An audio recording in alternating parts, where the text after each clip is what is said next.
Here's another item I've been given the privilege of reviewing. It's an auto darkening welding helmet. This is not something I've used, the sort of thing that I've used before. I've been kind of old school with my welding. I use a wire feed welder, and I used to have a welding helmet, and then I wound up using goggles for a while, which I would get a little sunburn on my cheeks if I used them too much. So I really did need another helmet, and this kind of made its way towards me for reviewing.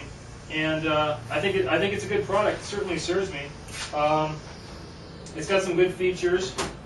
It's made by Forney, which is, you know, this stuff's made in China. I don't know what to say about the difference between brands. You know, they probably just spec them out the way they want them, the graphics and whatever.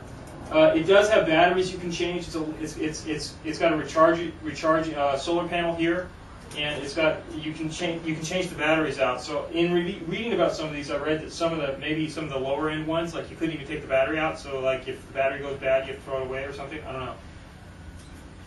It's got on this side it's DIN settings from 9 to 13. 9 being, I guess, for like grinding and stuff like that, and 13 being for kind of more intense welding applications.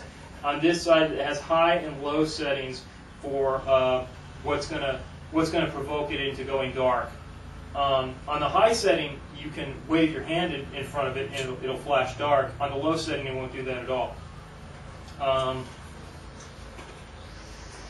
It's pretty lightweight. That's nice about it, and it's new, so it smells kind of unpleasant. It smells like those pool toys, right, that you get for kids.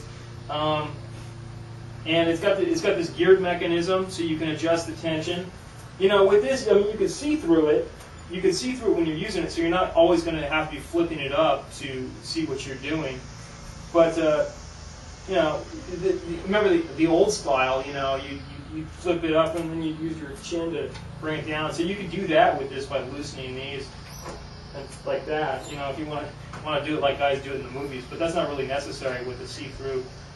With the auto darkening panel, the head strap is very adequate. You know, it's adequate considering the lightweight of the helmet. If the helmet was heavier, I'd want more padding and stuff like that on the strap. It also comes with two plates, a replacement front plates, which I assume are like polycarbonate or something like that, because this stuff's going to get scratched up from, you know, grinding debris and stuff like that. So you'll need to replace them. It comes with instructions. It comes in this kind of package. Here you can see on the other side of my shop, I have this work light here in the middle, and I have this rigged to a foot switch. And I'm going to try and put the camera inside the helmet. All right, I hope you can see the work light there in the center. I'm going to hit this. I'm going to hit the switch, and the work light's going to come on. There we go. It went black. Okay. Now that is on the setting for high sensitivity setting.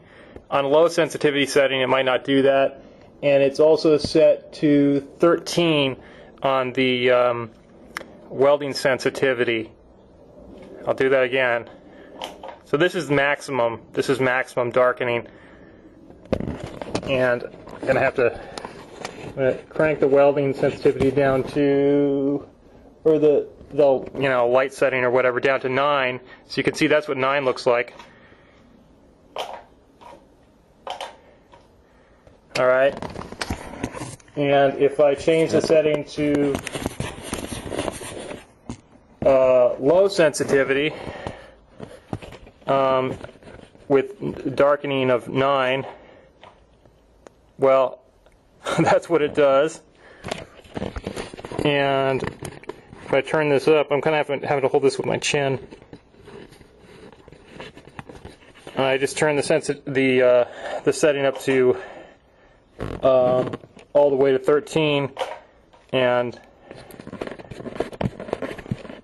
actually on low sensitivity it doesn't really seem to change that much with the light, but of course, you know, welding is probably brighter than this work light, which is, I don't know, 300 watts or something like that. So I hope this gives you some idea of how well it works and how quickly it pops on.